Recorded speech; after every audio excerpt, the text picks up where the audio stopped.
Hello, everyone, and welcome back to Learning with Jelly. Today is day 26 of our 30-day SQL challenge where we're going to focus on other functions. So, if you have been following along with the video, we have learned aggregate functions such as sum, average, count, etc. We also have learned window functions that we can do, such as rank, row number, etc.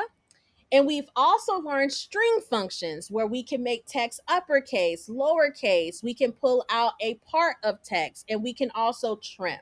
So, outside of those functions that we've already learned, and if you're interested in learning those and you have kind of skipped around, go back and look at the previous video. We're going to talk about other important functions that you should know. So, if you are new to the 30-day SQL challenge or this is your first video that you are watching, we're so happy to have you. The whole goal is to learn beginner to intermediate SQL skills that you can apply to SQL projects and thus land an entry level data role. You have two QR codes on the screen in front of you, and they will be in the description below. One is a topic list that's going to list out the videos for each day, as well as supplemental resources such as documentation, practice, etc. And the other one is a Facebook support group where you can join, find a study buddy, ask questions about SQL, and more. So let's start with the first function. The first function is Coalesce function. And this function is very important because it allows us to handle our null values or missing data. So it's going to check for null values within a column, and it can provide a default value for nulls or missing data. So let's look at what it does here. So in this example, I have first name, last name, and I'm calling the Coalesce function on email. If they have an email filled in, I'm going to return the email. If they do not have an email, I want to replace it with no email. Keep in mind with the coalesce function, both of these arguments have to match variable type. So if email is a string in my data, I also need to pass in a string. I couldn't pass in a number, for instance. So in this example, both the first and third row had emails, but the second row did not, so we were able to fill this in with no email. This is also very important. So, say for instance, you don't want any nulls, you want to concatenate someone's first name to their middle name to their last name. Not all of your customers has a middle name, so it's going to give you nulls for customers who do not have middle names.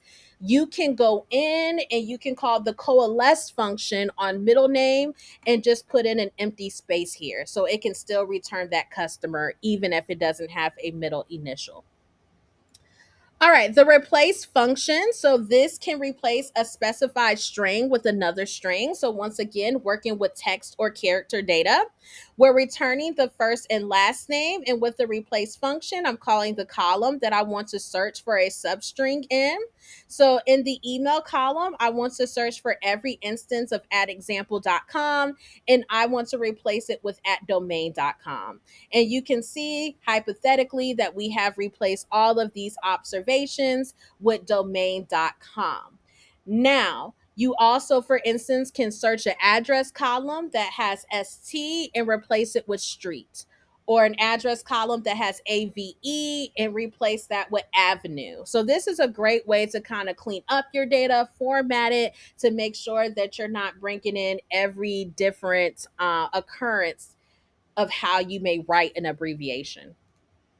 The date function, there's tons and tons of date functions. Okay. So the date function itself is going to be a function that if you have a date time value, it's going to return the date portion only, not the time portion. So, say for instance, we have birth dates, and the birth dates also have the time you were born. When I call the date function, it's only going to give me back the actual date portion of it. So that is very important. Say, for instance, you don't care about the time or you only want the time, you can do that as well. Okay.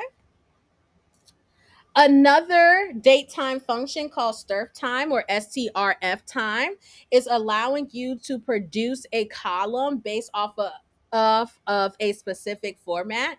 So in this case, I'm doing percent %y, saying that I want the 4-digit year, hyphen percent M, 2-digit month, hyphen percent day, 2-digit day.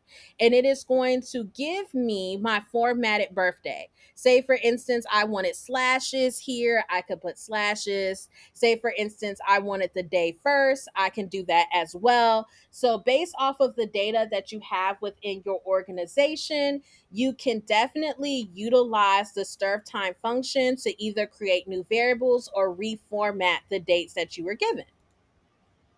And last but not least is the round function. So this is dealing with numeric data. So in this case, I'm rounding the total to one decimal place. I can round the total to 2, 3, 4 decimal place, etc.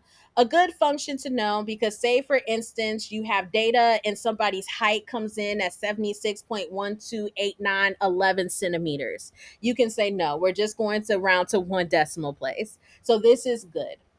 All right, so let's hop into SQLite Studio.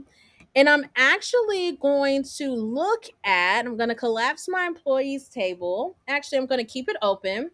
And I'm going to use some of those date functions. So let me just go ahead and look at my employees table. It's only 8 employees, so I'm going to do a select star. Keep in mind, you don't want to select star in the real world if you're working with big data, right? We only have 8 employees. So, say for instance, I want to create a new column called hire date. That's just the date because these times does not matter. Let's clean that up a little bit. And I also want to do some analysis across time to figure out how many new hires we're having month to month and year to year. So I'm actually going to break out the year of this column as well as the month of this column using Strftime. Okay, so let's go ahead and do that. So I'm going to select the first name of the employee, the last name. Okay. And there's also some other things that I want to select here. So I'm going to call the date portion on hire date because I want to get rid of that time. And I'm going to put as hire date underscore F. So I know that it's formatted and so that I don't overwrite the original variable. I'm going to call this Strftime function where I'm going to be able to pull out as a string percent year. Okay. And I'm going to pull that out of hire date and I'm going to store that as hire year for my analysis that I want to do. I'm going to do another Strftime function and I'm going to pull out the percent month because I also want to do some month to month analysis. And I'm going to call this as hire month. And then same thing from employees table. So I can get rid of that. And this is what we get. Awesome. So we have a nice little formatted hire date in the corresponding years as well as the month. Awesome, awesome. So that is an example of one of our combination date functions. Okay. So let's say, for instance, we want to kind of combine this with invoice dates. So let me look at our invoices table. And I'm just randomly thinking of practice problems. As you're practicing, do that. So let's just select everything from invoices. And let's do a limit of 5, right? Because we don't know how big that table is. Okay.